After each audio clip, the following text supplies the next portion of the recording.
سلام علیکم عزیزین، سلامت خانه با سلام باشین. صدقتون شده گفت رحمتی همون کمپیرو مسافیده گذشتگان اما که شما هم قدر آدم میکوبین درونش میکوبین دل جگرش میکوبین میبرین چی به شما خیلی یعنی برای چی به شما خیلی ما سوال خودم باید جواب بدم که برای شما سوال جواب نمیتونین برای کتاب نمیخونین یگون کتاب صفحه زدگی نیستین شما آدم ای هفت پشت گذشتگیش میبرین شما هفت پشت گذشته آدم چی در کاره ماذا در چی نیست که ترجمه هولتون نیست ترجمه هول مش مدش در کاره ترجمه هول ما برای شما چی در کاره ما ترجمه هول بدون یگون جای کور مدام میتین یگون شوهر مدام میتین یگون خونه مدام میخره میتین چون میگین ترجمه هول برای شما ترجمه هول مش ما چی در کاره در شما اگر ما رو محکم اگر برون گاب زنو کن شما ای به میوبین ای روش محکم کده برو ماده دادمش نشون نیسته همین خلم برو مادم به کرسکا و به هیچی شما ای مرا چند بار گفتین برای پشت و پرده بشی برای این خدا تا بگو قرآن تا بخون ای و اینترنت بر کمپیر کو شده شما کی کتاب با دستون میگیرین همین کتاب در دستون بگیرین یک بار کتاب قطعی شناس شوین کتاب خونین همین گونه سوالا رو نمیتین پدر رحمتی من قرآن نمیخوان لیکن یگون انسان گذشتهش نمیپرسید یگون آدم گذشته نمیپرسید پدر رحمتی من مادری من همین گونه ما در اویله 6 فرزند کلان شدگیم که یگون انسان گذشته نمیپرسیم ای اوتیت که بود اوچیت که بود بوبیت بود که بود مومیت که بود نمیپرسیم ما انسانیم حال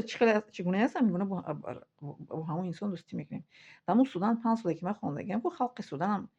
ما 5 سال اونجا خوندم که یک کم بر سوال دیگه نیستم مرا که پدر مادریت کی میباشد و تو از کدام اویله هستی در دین مبین اسلام کوم انسان از همین روزی که ما میبینیم کوم همین روز سرکرده با انسان دوستی باید کنیم همین از انسان میبینیم که همین روز باید انسان قد دوستی کنیم که چگونه رفتار چگونه معامله دارد گذشته او را باید من هیچ گونه نپرسیم گذشته مثل این مرا میپرسیم پدر ما قرآن نمیخوان و چی میگین آیا پدر به قرآن میخونده با دختر قرآن خوان پیدا شده با این بچه ما قرآن نخونه با میگه که آیا اوچه قرآن خون بچه قرآن میخونده پیدا شده این خواست الله تعالی همینه مادر قرآن خونه بچهش قرآن نمیخونه پدر قرآن خون نیست پدری ما قرآن خون نبود اینما قرآن خون شده ما فرزند این خواست الله تعالی بیبی کلانی من مادری مرا موماش یک تا فرزند کردگی بود یک تا فرزند این خواست الله تعالی با مومای من موما کلام دخترش 13 تا فرزند تولد کردگی بود مادری من اینا بگیم 11 تا فرزند تولد کرد ما یک تا تولد کردم این خواست الله تعالی است این خواست الله تعالی است که انسان چگونه که باید که در دنیا چی شود یا مسلمان شود یا که کافر شود یا که مثلا که بت پرست شود یا که مسیحی شود یا که یهودی شود یا که یک چیز دیگه شود یا سراینده یا رقاصه خواست الله تعالی است که انسان میخواهد به همون راه میرد انتخاب انسان است اما شما را چند قیکی من اگر 7 پشمم که در شما نقل کنم که با شما میگه بابا کی بود بیبیت کی بود بیبی کلام کی بود اگه جو بدین چی بده ایسوس من دیگه شما نقل نمیکنم من چیزی که خواستم که نقل میکنم در شما میمونم که خواستم پر настроение گفتم چی میکنم ویدیو میمونم که خواستم ایخه من یگون چیزی شما در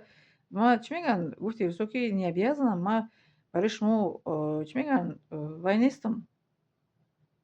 مجبور نیستم که برای شما بابا بیبی گذاشته من نقل کنم گفتم قلبی که احد نگذرونی شما ترجمه هولتون نیسته که همش پر نقل کنید ترجمه هول ما به شما چیه ترجمه هول ما به شما چی در کره تون برای نمونه نوحیه چی شهری وحدت دارین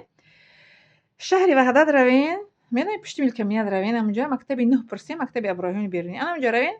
پرسین اویله من میگن که فیروزه همینجا دختره که میشناسین مکتب ابراهیم بیرونی تام کده زوکی رو فیروزه نصرالدین نگین ترجمه هول کسی در کوبش اونجا رنش بوده میگن کوچه موده ما در شما ترجمه هول دیگه نمیگم بس گفتی چی که گوشم کشین بس کردم میدونی برای چی برای که شما اگر 24 ساعت بشینم بابا بیبی ماما همش میدونم من تا 7 پیش گذشتگی میدونم من اگر 7 پیش گذشتگی من در شما وای کنم نقل کن یگان حیاتی مرا شما دیگر نمیکنین اینا ما به کار گفتم کن یک تا مرا در کار یگان جو میتونین کار در آورده نمیتونین من در کن یک شوهر بیوین من به شوهر هستم 12 سال به شوهر هستم میوبین نمیوبین میدونی برای چی برای که بخیل شما همتون همین کسایی که میخواد میگن که ترجمه حوله باید همتون همین 100% آدم که تماشا میکنن که 50% شما هم بخیلین، هم حسدخورین، هم عیجوی، هم کمبودجوی، هم ترجمه حال انسان شما باید که دونی حرف ا تو حرف یا. این کلمه و شما حرف ا تو یا نقل نمیکنم. برای که شما را من نمیشناسم. شما کی هستین، چی هستین در پشت ای اکران. فهمیدین؟ و ترجمه حال ما به شما چی داره؟ ترجمه حال به شما چی داره؟ شما در جای کار نیابین، با میگم شما شوهر ماده نیابین. اینه ما پروپیسکا ندارم در تاجیکستان. میتونیم گفتن ما پروپیسکا کنین. ما در وطن نه پروپیسکا دارم، نه خونه دارم، نه در دارم، نه شوهر دارم، هیچ ندارم در وطنی عزیز مهربانم. شما جشتین ترجمه حالی ما را گفتین. ما که تعبی دلم شد مثلا خواستم به شما یکم معلومات از اویلم تیم میکنم ویدیو به شما میگذارم. ای خیلی با خواهش دل هیچ کس ما هیچ کار نمیکنه. برای که من سایت با خواهش دل هیچ کس شدگی نیستم. این سایت ما همین قدر آدما رو گفتم از سال 2018 تا 2024 من از چچنیا تو امین شهری که ما هستیم تو با تاجیکستان خواهش کردم یگان مسلمان مرا یاردم نکرد برای سایت کشودن. یگان مسلمان مرا یاردم نکرد. جای گپ اومده که گویم شموده. لیکن اوروس غیر مسلمان مرا یاردم کرد من سایت کشودم. فهمیدین؟ سایت ما با خواهش دلم کشودم. با خواهش دلم که خودم چگونه ویدیو که خواستم میگذارم. با خواهش دلیش کسی شما کار نمیکنم. فهمیدین؟ با خواهش هیچ کسی شما نمیکنم من ویدیو. که خواستم با خواهش دل خودم ویدیو میکنم. با وجود این شما یگان چی نمینویسین، نه رحمت، نه آفرین، نه چی. ترجمه حال تمامش بیاین بگین با هم جمله را درست نویسن نمیتونن. جملاتون اول درست نویسین که من فهمم که مقصد گپ شما چیه. من فهمیدم که میگه که شما ترجمه حال ما با هیچ کس در کار نیسته. ترجمه حال ما در آن حالت در کاره که وقتی که در یگان کشور میسو که شهروند میشین نمیرسیده که وقتی که ما داکیومنت بردیم داکیومنتمون رو میسو که قبول کرده نیستن شهروند چی میگن گراجانی شگی نیستیم خطاگی فقط میوبن در هم حالا میپرسن ترجمه حالتون که دیگه جو تولد شدین پدرتون کیه مادرتون کیه فهمیدین در هم حالا در کار میشه شما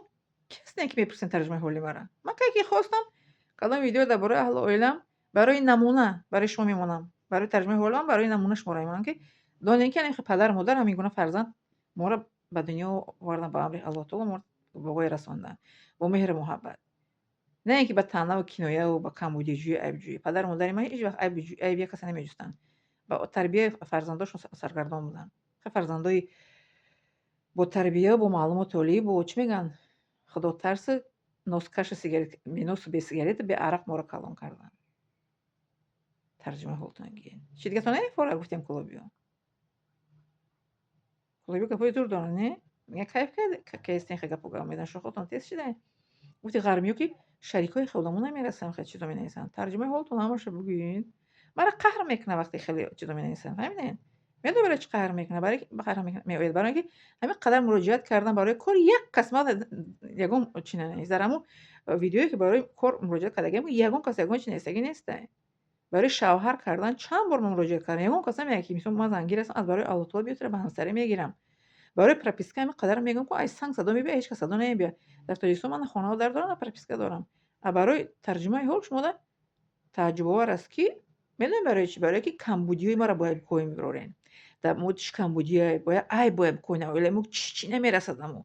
اولیمو انمی خبت بتونه اولیمو فهمیدین اولیمو همه طرفه پدر مادری من بدن بابای گذشتگانی چی حالی من فهمیدین یگون تاش نه کجالا بودن نه کجالا بودن نه اینوالید یگون کس اولیمو گذشتگی الحمدلله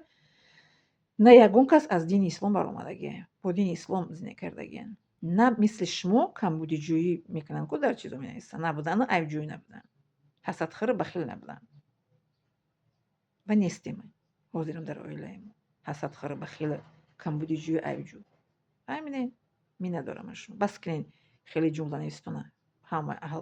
احوال حال چه ترجمه حالتون نیست من که خواستم برای نمونه می نویسم برای اینکه تعریف کنین مورد برای نمونه می نویسم که عبرت گیرین که خیلی اویلو هستن خیلی اویلو عبرت گیرین که اصلی 20 همه احمق شرفت استیان زنا کشته استیان کورچه قتی 18 تا کورچه زدیستیان دختر ای خونه اتوچش گرفته رفتیسته